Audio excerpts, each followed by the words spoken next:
In April of 1991, Christopher Case, aged 35, a music executive from Seattle, Washington, was found dead in his apartment. The coroner would immediately determine at the scene that Christopher had died from heart failure. However, as the weeks progressed and more information came to light, it became apparent something strange had happened to Christopher before he died. In the week leading up to his death, Chris had called numerous friends, panicking that he had a curse placed on him by a witch and would be dead by the end of the week. Furthermore, at the crime scene, there was a number of books on the occult, as well as salt spread around, as if he was attempting to repel something. In today's episode, we will examine this bizarre case with its many unanswered questions. Christopher Case originally grew up in Richmond, Virginia, and was a small-town radio DJ. He was very healthy, intelligent, and a well-liked young man who was passionate about personal fitness. He took vitamin supplements daily and was known for being a gym rat. Sometime in his early 30s, Christopher decided to pursue his dream of becoming a music executive, so he moved from Richmond, Virginia to Seattle, Washington. Once he landed in Seattle, Christopher started working for Muzak Holdings. Chris was doing well in his job. He had been promoted several times and was well liked. Despite this, he had been single for many years. Christopher didn't prefer to go out and socialize. He rather would stay in and listen to music. His work kept him busy and traveling around the world too. Then, a trip to San Francisco in 1991 would change his life forever. On April 11th of 1991, Christopher took a business trip to San Francisco to meet with other record executives. The night of the 11th, one of Christopher's co-workers called a friend who lived in the area. The woman brought along another woman, and this woman was attractive, demanding, and around 20 years older than Chris. Still, Chris and the woman bonded as they shared a passion for music of the ancient world, such as Egyptian music. As the two began conversing, Chris was excited as the two had much in common. The two would talk for hours, but Chris wasn't interested in the woman romantically. He viewed the woman in a platonic sense. However, the woman didn't reciprocate those feelings, and it was obvious to Chris that she was interested in him. As the night was coming to an end, the woman asked Chris to come back to her place, located just down the road. Chris politely declined, but the woman was persistent, asking multiple times. After rejecting her offer several times, the woman became enraged, and what she would tell Chris next would truly be shocking. Chris stood up, and the angered woman said that she was actually a witch, and she would put a curse on him. The woman told Chris he would be sorry and would be dead within the week. Chris, of course, didn't believe the woman and thought she was crazy. The next day, on April 12th, Chris flew back to Seattle and called his friend Sammy Sauter. Both of them laughed at the situation and agreed it was a crazy experience and that he made the right call getting away from this woman. The next day, on April 13th, Chris would return to his normal routine and seemingly forgot about the experience. However, that night, the curse would begin. As Chris went to sleep, he began to hear strange whispers outside the door. When he went to investigate, no one was there. On multiple occasions, Chris would go and lay down in his bed, and as soon as he did, he heard whispering somewhere in his apartment. As soon as he went to go check the whispering in the room, it would stop. Then he heard whispering in another part of the house. Again, when he went to check, crickets. This happened again and again. Chris was convinced initially someone broke in the house, but things would only get worse when Chris began seeing shadows moving around. He would see them out of the corner of his eye darting across the rooms. Eventually, in his small apartment, Chris turned on all the lights, but still whispers persisted. All night long, Chris heard and saw things he couldn't explain. He would stay up the entire night, terrified.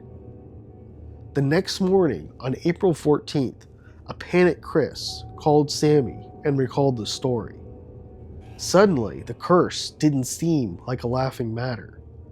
Chris was an atheist and considered by his friends as someone who didn't believe this type of stuff. He was a skeptic and always looked for the rational explanation. On the night of April 14th, it would bring more strange activity in Chris's apartment. Like the night before, he kept hearing whispers and seeing strange shadows. It would be another frightening, sleepless night for Chris. However, paranormal activity was really just beginning. On the night of April 15th, things would get even worse for Chris after 2 sleepless nights. Chris was able to finally fall asleep. Then, in the middle of the night, Chris woke up paralyzed and began hearing whispers. He heard them outside his door, and then from the closet. He wasn't able to move though, and thought it could be a dream. Then, things got even more terrifying. Chris watched in horror as a black figure stood next to his bed. It hovered over him and began strangling him. He couldn't breathe, and the figure lifted him off the bed and then threw him back down. Chris then noticed his mattress was stained with blood, and there were cuts on his fingertips. His neck was tender when he went to touch it. Completely terrified, he called Sammy again. Sammy suggested going to the police, but Chris was embarrassed and doesn't know how to explain the situation. Sammy wanted to help Chris, but wasn't sure how. She was multiple time zones away and couldn't come over and just spend the night. Chris decided that something was going on, and he was convinced there was something to this witch's curse. So he decided to visit a bookstore named Evangel Incorporated, a religious bookstore. There, Chris came in and grabbed all the crucifixes and asked the store's manager, Rodney Higuchi, about where all the books on demonic possession and witchcraft were. Chris told Rodney what had been happening to him, and Rodney provided some suggestions for Chris. After buying crucifixes and many books, Christopher headed back to his apartment and scattered salt throughout the apartment, including piles in the corners, as well as putting crucifixes in every room. It was clear Chris at this point was trying everything to ward off what was attacking him. Despite his efforts to rid the evil, Chris would seemingly continue to be tortured. On the evening of April 16th, Chris abandoned his apartment in the wee hours of the morning and checked into a hotel. We don't know exactly what happened to him that night that terrified him so much. On the morning of April 17th, Sammy continued calling Chris, but couldn't reach him as he was at the hotel. Scared, Sammy decided to call the police to have them check on Chris. The police did a welfare check, but as the door was locked to the apartment, they couldn't do much. They informed Sammy to call back if she didn't hear from him in a day or two. This day, Chris would also go and speak with a priest and return to the bookstore in hopes of defeating the evil. That same day, Sammy went to work, and she returned home to hear the last message she would ever hear from Chris. He sounded defeated and at peace with his fate. He said that he was under attack, and tonight he was going to be killed. He said that there was nothing he could do about it. Sammy knew the police wouldn't be able to help, so she decided to go to bed and try calling Chris tomorrow. Chris didn't go to work on the 18th, and eventually Sammy was notified. She called the police again and asked them to visit his apartment, as she was very worried. The police went over, and this time the door was unlocked. Then, the police went inside and discovered Chris's body in his bathroom. The scene was extremely bizarre, with burned candles throughout the apartment, as well as salt lines and crucifixes everywhere. Chris was in the bathroom, fully clothed, and there were no signs of foul play. On the scene, the coroner ruled it as a heart attack, natural causes. The death of Christopher Case is truly a strange one. Christopher exercised religiously and had an extremely successful career. His friends and family disputed the claim that he could have died from myocarditis. Myocarditis deaths often involve people feeling lethargic for weeks ahead of time. Like many others, they are convinced something else happened. Over the years, there's been many theories and questions surrounding this strange case. The first theory is that this woman did indeed use some sort of curse on Chris. Christopher called several different people, telling them disturbing things that were happening to him. This rules out someone like Sammy making it up or exaggerating the story. Several friends and others stated he was convinced something was after him. It's evident that Chris truly believes something supernatural was happening to him. Before the incident, Chris was a self-described atheist and didn't believe in the supernatural. Yet something clearly happened to this man that made him fearful for his life. It also appears that there could be multiple supernatural elements that could be at play. Several questions around this include, did the curse create some sort of thin place around Chris that allowed entities not of this world to pass over and get him? Another question concerns whether he was attacked by shadow people.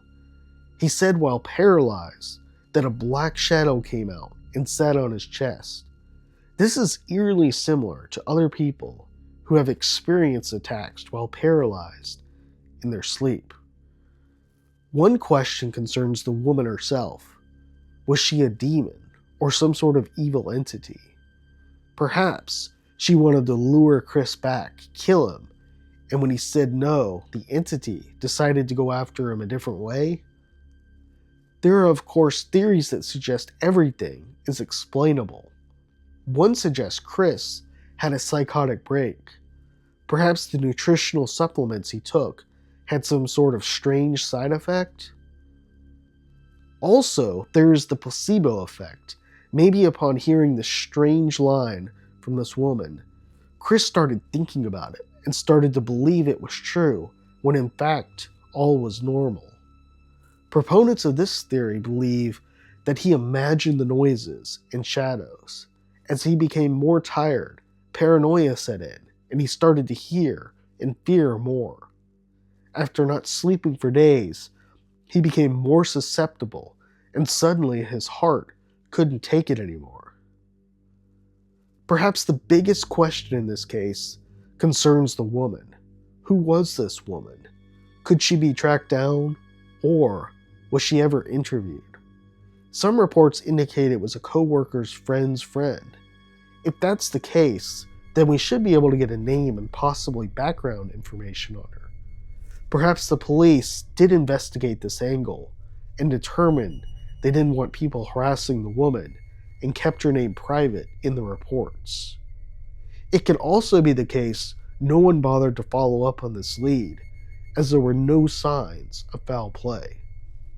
While discovering this woman's identity would be interesting to know, we must also consider that this could ruin an innocent woman's life. She might be harassed by true crime fans and blamed for his death. The woman would have been in her 50s in 1991, since it was reported she was 20 years older than Chris, so she's probably in her 80s today, if still alive. Another interesting angle not well explored is that Sammy, Chris's friend, according to a 1991 Seattle Times news article, was a psychic. Psychics allege to be able to converse with the other side, and supposedly have abilities most people do not. That said, she would have had the unique ability, possibly, to hear and see what Chris was experiencing. It's understandable that she couldn't see him, though, as she was on the other side of the country. Overall, the death of Christopher Case is truly a fascinating one and has many unanswered questions.